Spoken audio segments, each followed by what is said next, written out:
انسان سے کیا کیا کرواتی ہے۔ سچ میں الوینا کی طرف سے رائق دورانی دل سے ہاں چاہتا تھا، زبردستی کی نہیں۔ خیر کوئی بات نہیں، الوینا ایک دفعہ ہاں کر دے، وہ فوراً ہی رشتہ بھیجنے کا ارادہ رکھتا تھا، اور ویسے بھی شادی کے بعد تو محبت ہو ہی جاتی ہے۔ چلو پہلے نہ سہی، بعد میں تو وہ اس سے پیار کرے گی ہی۔ فی الحال رائق دورانی کی شدت پکڑتی محبت اسے دور جانے کی اجازت نہیں دے رہی تھی۔ ارے تو کچن میں کیا کر رہی ہے؟ پہلے ٹھیک تو ہو جا۔ اتنی ملازم ہیں گھر میں کام کرنے کے لیے، تجھے ہر کام میں ہاتھ بٹانے کی ضرورت نہیں ہے۔ کون سا سارا دن ازبک گھر پر ہوتا ہے؟ اس ظالم انسان نے تو شادی ہی تجھے اذیت دینے کے لیے کی ہے، لیکن میں اتنی ظالم نہیں ہوں کہ سارا دن تجھے کاموں پر لگا کر رکھوں گی۔ پہلے ٹھیک سے اپنے بازو کا زخم ٹھیک کر لے، تیری تو بیٹا زندگی ہی زخم ہو کر رہ گئی ہے۔ کوئی ایک دکھ ہو تیرا تو بتاؤں نا۔ ایک تو شوہر دن رات تجھ پر ظلم ڈھاتا ہے، اور اوپر سے جو کچھ تیرے ساتھ ہوا ہے۔ اللہ اللہ، میں تو ازبک کے لیے اپنے خاندان کی لڑکی دیکھ رہی تھی، لیکن مجھے کیا پتا تھا کہ ازبک زنائی نکلے گا۔ خیر، جیسا باپ ویسا بیٹا۔ یلمیر لالا بھی اپنے ہی گھر کی نوکرانی کے ساتھ زیادتی کی تھی، اور ازبک نے تو استغفر اللہ گھر کی بچی پر گندی نظر رکھی۔ توبہ توبہ، تیرا تو دکھ بہت بڑا ہے میری بچی، اللہ تجھے صبر دے۔ نہ جانے کیسے تو اس انسان کے ساتھ رہتی ہے جس نے تجھے برباد کیا۔ تجھ پر بڑا ترس آتا ہے۔ وہ اپنی ہی دھن میں بولے جا رہی تھی، جبکہ آئرہ ان کے لفظوں پر کچھ بولنا چاہتی تھی، جب کمرے میں کچن میں کسی تیسرے وجود کی موجودگی محسوس کر کے اس نے پلٹ کر دیکھا تھا۔ ازبک دروازے پر کھڑا تھا، اس کے ہاتھ میں کوئی ٹیوب تھی۔ یقیناً اس کے زخم کی جلن کم کرنے کے خیال سے وہ کچھ اور لے کر آیا تھا، لیکن تائی امی کے الفاظ نے اس کے اپنے ہی زخم ہرے کر دیے تھے۔ وہ بنا کچھ کہے کچن سے نکل گیا تھا، جبکہ وہ تقریباً بھاگتے ہوئے اس کے پیچھے روم کی طرف آئی تھی۔ اس نے کمرے کے دروازے کے ہینڈل پر ہاتھ رکھا تو اندر سے کچھ ٹوٹنے کی آواز سنائی دی تھی۔ اس کا ہاتھ اپنے آپ ہینڈل سے اٹھ گیا تھا۔ اس میں اتنی ہمت نہیں تھی کہ وہ ازبک کے غیظ و غضب کا مقابلہ کر پاتی۔ اندر سے کچھ نہ کچھ ٹوٹنے کی آواز آ رہی تھی۔ وہ اذیت میں تھا، بے تحاشا اذیت میں تھا، اور اس اذیت کو اس نے خود اس کے مقدر میں لکھا تھا۔ وہ تو محبت کرتا تھا، دیوانہ تھا اس کا۔ کیا کر دیا تھا اس نے؟ جسے وہ صرف اپنی غلطی کہتی تھی، وہ غلطی نہیں بلکہ گناہ تھا، اور یہ بات وہ بھی جانتی تھی۔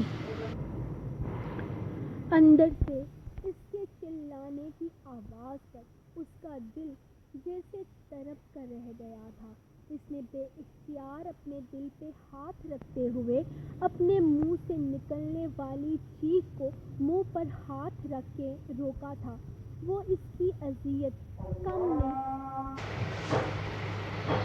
اس اذیت کو کم نہیں کر سکتی تھی، ہاں، لیکن اس وقت اس کے سامنے جا کر اس کی اذیت کو بڑھا بھی نہیں سکتی تھی۔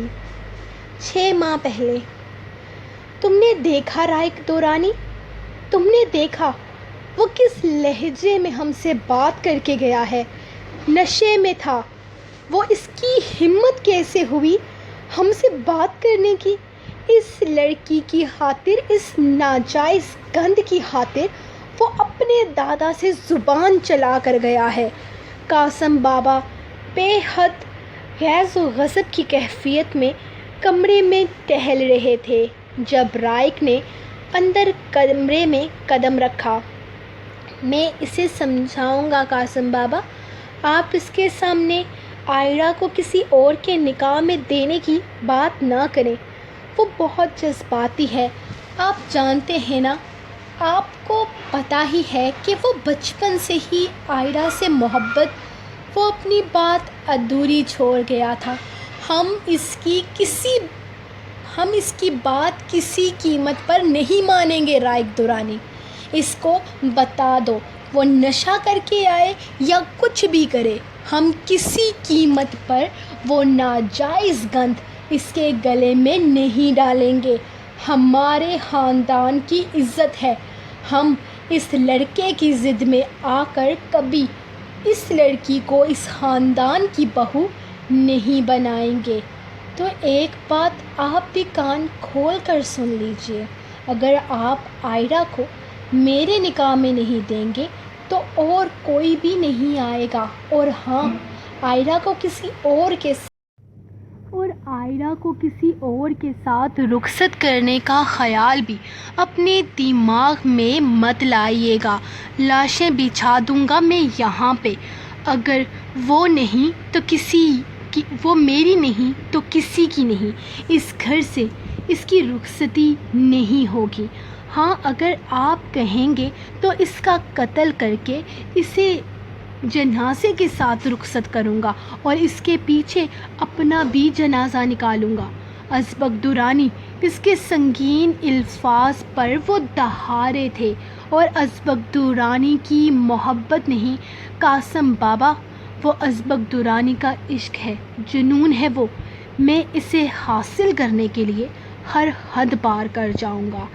اس نے نشہ کر رکھا تھا، اتنا تو وہ جانتے ہی تھے، وہ نہ تو شراب پیتا تھا اور نہ ہی اس نے اس طرح کی حرام چیز کو کبھی منہ لگایا تھا، لیکن اب پچھلے چند دن سے وہ محسوس کر رہے تھے کہ وہ جب سے انہوں نے آئرہ کے لیے اسے انکار کیا تھا، وہ اس حرام لت کو اپنا چکا تھا، اور یہ حرام لت اس سے کوئی بھی حرام کام کروا سکتی تھی، اور اس کے باقی انداز پر وہ بری طرح سے تپ اٹھے تھے۔ ازبک درانی، دفع ہو جاؤ ہماری نگاہوں کے سامنے سے، ورنہ ہم بھول جائیں گے کہ تم ہمارے پوتے ہو۔ قاسم بابا بے حد غصے سے بولے تھے، ان کی اپنی طبیعت خراب ہونے لگی تھی جب رائک انہیں اپنے مضبوط بازوؤں میں تھامتے ہوئے اسے جانے کا اشارہ کر چکا تھا۔ وہ غصے سے اپنی چادر جھٹکتا کمرے سے باہر نکل گیا تھا، جبکہ اس کے جانے کے بعد قاسم بابا کی طبیعت اور زیادہ خراب ہونے لگی تھی۔ رائک ان کے پاس ہی بیٹھا ان کا خیال رکھنے لگا تھا۔ تقریباً اس کو گئے ہوئے 3 گھنٹے گزر چکے تھے، جبکہ قاسم بابا کی طبیعت اب پہلے سے بہتر تھی۔ اتنی ضد، اتنی اکڑ اپنے دادا کے سامنے، اس لڑکی کے لیے کیا ہے؟ اس لڑکی میں نفرت ہے ہمیں اس ناجائز گند سے، اب ہمیں اپنے پوتے کے لیے اسے اپنانا پڑے گا۔ وہ بے حد غصے سے بربرائے تو رائک نے بے یقینی سے انہیں دیکھا تھا۔ کیا مطلب؟ کیا ازبک کے لیے وہ ہارنے کو تیار تھے؟ وہ ازبک کے لیے آئرہ کو اس گھر کی بہو بنانے کو تیار تھے؟ رائک کے لبوں پر دل فریب تبسم بکھرا تھا۔ وہ ازبک کو بے انتہا چاہتے تھے، اور اس کی ضد کے سامنے وہ ہارنے کو بھی تیار ہو گئے تھے۔ اب تم بھی جا کر سو جاؤ، رات کے 3 بج رہے ہیں، وہ اس کی فکر کرتے ہوئے بولے تو وہ ہلکا سا مسکرایا تھا جب اچانک کمرے میں داخل ہوتی لڑکی انہیں پوری طرح سے اپنی طرف متوجہ کر گئی تھی۔ تمہاری ہمت کیسے ہوئی یہاں آنے کی؟ وہ جو بیڈ پر بیٹھے ہوئے تھے اٹھ کر کھڑے ہوتے اس سے کہنے لگے تھے کہ اس کو دیکھتے ہوئے جیسے چپ ان کے لبوں پر لگ گئی تھی۔ آپ کو پتہ ہے قاسم بابا، میں کبھی نہیں آتی، اگر آئی ہوں تو یقین کرے کوئی وجہ لے کر آئی ہوں۔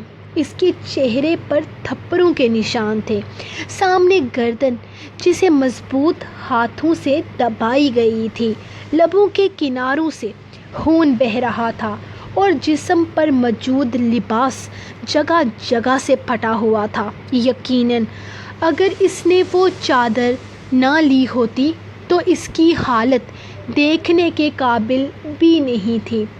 انہوں نے بس ایک نظر اسے دیکھا تھا اور پھر چہرہ پھیر لیا تھا، کیونکہ اس کی حالت وہ دیکھ ہی نہیں پائے تھے۔ اس کے چہرے سے خون رس رہا تھا، لبوں کے کنارے پھٹے ہوئے تھے، یہاں تک کہ سفید چادر پر بھی خون کے دھبے تھے۔ آئرہ، بچے کی کیا حالت ہے تمہاری؟ رائق دورانی جیسے ہوش میں آیا تھا۔ لالا، ابھی تو آپ نے میری حالت دیکھی ہی نہیں، وہ ٹوٹے پھوٹے الفاظ ادا کرتی اپنے اوپر لی چادر کو نیچے پھینک چکی تھی۔ رائق اگلے ہی لمحے چہرہ پھیر گیا۔ یہ کیا ہے لڑکی؟ یہ سب کچھ کیا ہے؟ وہ دوبارہ اس کو نہیں دیکھ سکے تھے، جبکہ ان کے بس اس سوال پر وہ زمین پر گرتی بلک بلک کر رونے لگی۔ آپ کے پوتے کی ہوس پوری کر کے آئی ہوں میں۔ آپ کے پوتے نے لوٹا ہے مجھے، آپ کے پوتے نے برباد کیا ہے مجھے۔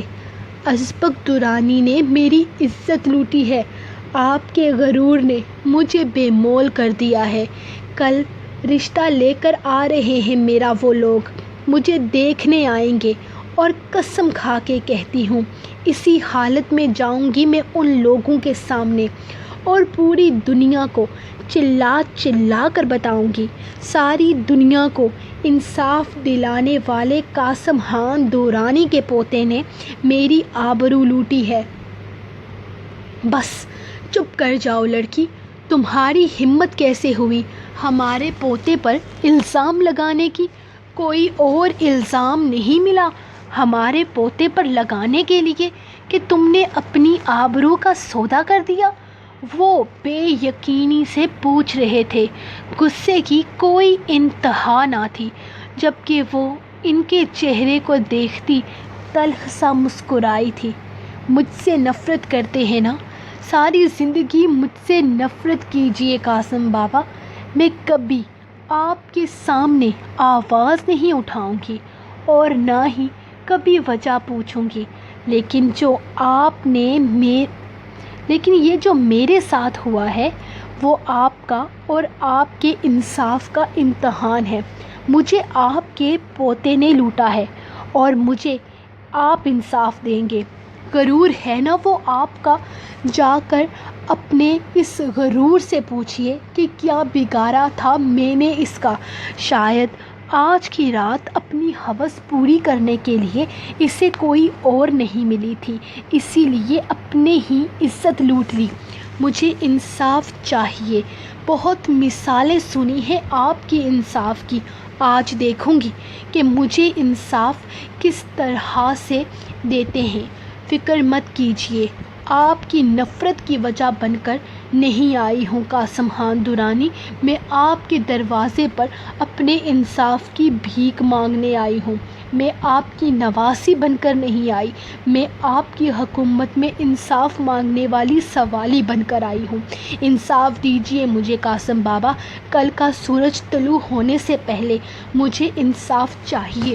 ہاں قاسم بابا، اگر کل کا سورج روشنی بکھیرنے سے پہلے میرے لیے انصاف کی خبر لے کر نہیں آیا تو اسی حالت میں کل مہمانوں کے سامنے جا کر آپ کا انصاف دکھاؤں گی، پھر آپ کے علاقے کے چوراہے پر جان دے دوں گی۔ وہ اتنے غصے اور نفرت سے بول رہی تھی کہ قاسم بابا کو یقین نہ آیا کہ کہاں وہ بولا کرتی تھی تو دوسرے انسان تک آواز نہیں جاتی تھی اور کہاں اب وہ چیخ چیخ کر بول رہی تھی۔ شاید خود پر ہوئے ظلم کی یہ انتہا تھی جس نے اسے بولنا سکھا دیا تھا۔ یہ چادر زمین سے اٹھاؤ لڑکی، تمہیں انصاف ضرور ملے گا، وہ بے حد غصے سے بولے تھے، جبکہ وہ بنا کچھ بولے ان کے لفظوں کے اعتبار پر زمین سے چادر اٹھا کر دوبارہ اپنے ریزہ ریزہ وجود پر ڈال چکی تھی۔ بلاؤ ازبک درانی کو، انہوں نے رائق درانی کی طرف دیکھتے ہوئے حکم دیا تھا۔ نشے میں دھت بے ہوش پڑا ہے آپ کا پوتا، وہ نفرت سے غرائی تھی۔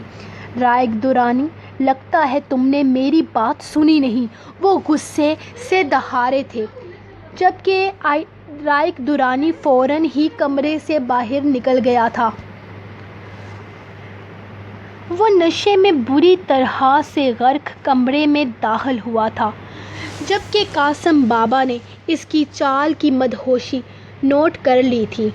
جب ان کا دھیان سامنے کھڑی عائرہ کی طرف گیا تھا، اس نے ان کی نظروں کے تعاقب میں دیکھتے ہوئے اپنے ساتھ کچھ فاصلے پر کھڑی عائرہ کی طرف دیکھا تھا، جو نظریں جھکائے لب کاٹ رہی تھی۔ جسم پر پھٹا ہوا لباس تھا، چہرے، گردن اور نازک کلائیوں پر کسی کی تشدد کے نشان تھے۔ عائرہ، یہ سب؟ وہ اسے دیکھ رہا تھا، جبکہ قاسم بابا کے تھپڑ نے اسے لڑکھڑانے پر مجبور کر دیا۔ وہ 2 قدم پیچھے ہٹتا بے یقینی سے انہیں دیکھ رہا تھا، جب ان کی آواز گونجی، لڑکی، کیا یہ ہے تمہارا مجرم؟ قاسم بابا کی آواز پر وہ اس کی طرف متوجہ ہوا تھا۔ میں؟ یہ آپ کیا کہہ رہے ہیں؟ آپ کو لگتا ہے میں اپنے گھر کی عزت؟ وہ کچھ بولنا ہی چاہتا تھا جب قاسم بابا نے ہاتھ اٹھا کر اسے خاموش کروایا۔ تمہارے پاس یہی وقت ہے لڑکی، اٹھاؤ آواز، کسی سے ڈرنے کی یا گھبرانے کی ضرورت نہیں ہے۔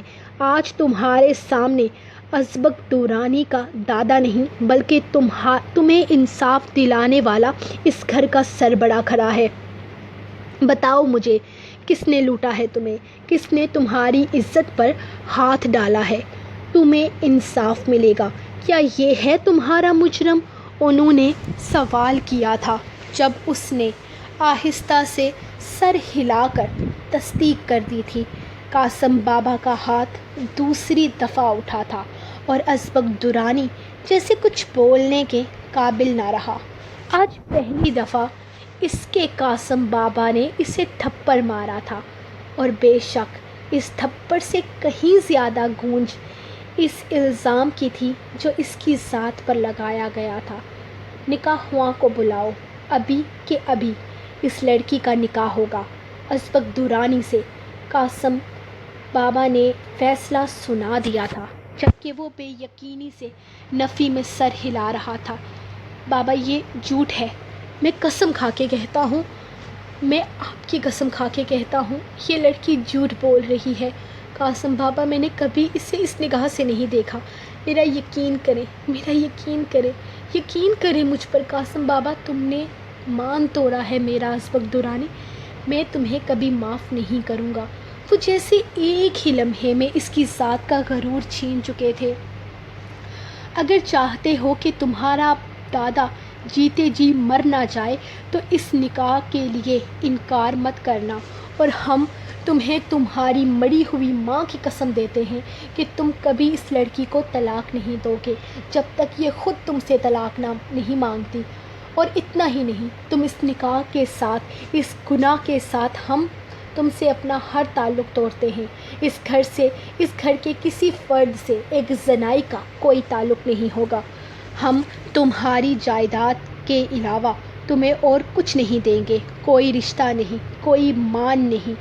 وہ کہتے ہوئے نکاح خواں کو آنے کا انتظار کرنے لگے تھے، جبکہ ازبک درانی نے بس ایک نفرت بری نظر اس کے وجود پر ڈالی تھی جو اس کی محبت کو، اس کے عشق کو بے مول کر گئی تھی۔ ایک ایسی لڑکی کے لیے تڑپ رہا تھا، ایک ایسی لڑکی کے لیے مر رہا تھا جو اس سے اس کا سب کچھ چھین کر لے گئی تھی۔ نکاح صرف چند لوگوں کی موجودگی میں ہوا تھا۔ اس نے خاموشی سے اس لڑکی کو اپنی ملکیت میں لے لیا تھا جس سے وہ جنون کی انتہا سے بڑھ کر عشق کرتا تھا، لیکن آج اس کے وجود سے اسے شدید نفرت ہو رہی تھی، شدید نفرت۔ ازبک، مجھے شرم آتی ہے یہ کہتے ہوئے کہ تم میرے بیٹے ہو۔ مجھے لگا تھا تم میرے جیسے نہیں ہو، لیکن تم نے ثابت کر دیا کہ تم میں اور مجھ میں کوئی فرق نہیں۔ میں نے تمہاری ماں کی آبرو کو نشے میں لوٹ کر اسے اپنے نکاح میں لیا تھا، اور تم نے بھی وہی کر دکھایا۔ تم نے ثابت کر دیا کہ تم میں اور مجھ میں کوئی فرق نہیں۔ ارے اپنی ماں کی لاج رکھ لیتے۔ وہ نا امیدی سے بول رہے تھے۔ ان کی آنکھوں کی بے اعتباری دیکھ کر وہ زخمی سا مسکرایا اور اٹھ کر لمبے لمبے ڈنگ بھرتا کمرے سے نکل گیا تھا۔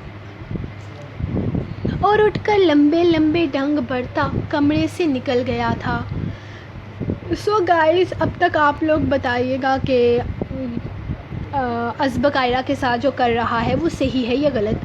باقی اب میں آئرہ کو بھی غلط کہتے ہوئے یاد رکھیے گا کہ آئرہ کی طرف سے کہانی ابھی سامنے آنا باقی ہے، تو جلدی سے آپ آج کے ایپیسوڈ کو لائک کر دیجئے۔ تو لیٹس اسٹارٹ ٹارگٹ۔ آج سے ہم ایک ٹارگٹ سیٹ کریں گے، 800 لائکس اور 200 کمنٹس۔ میں زیادہ کچھ نہیں مانگوں گی، تو آج سے یقیناً آپ کو سٹوری سمجھ میں آ گئی ہوگی۔ تو آئرہ کی سائڈ ابھی سامنے آنا باقی ہے، تو میں ملوں گی انشاءاللہ آپ کو نیکسٹ ایپیسوڈ کے ساتھ۔ میری یہ ویڈیو میں کریک آ گیا، مجھے نہیں پتا کہ یہ ویڈیو سیو بھی ہوگی یا نہیں۔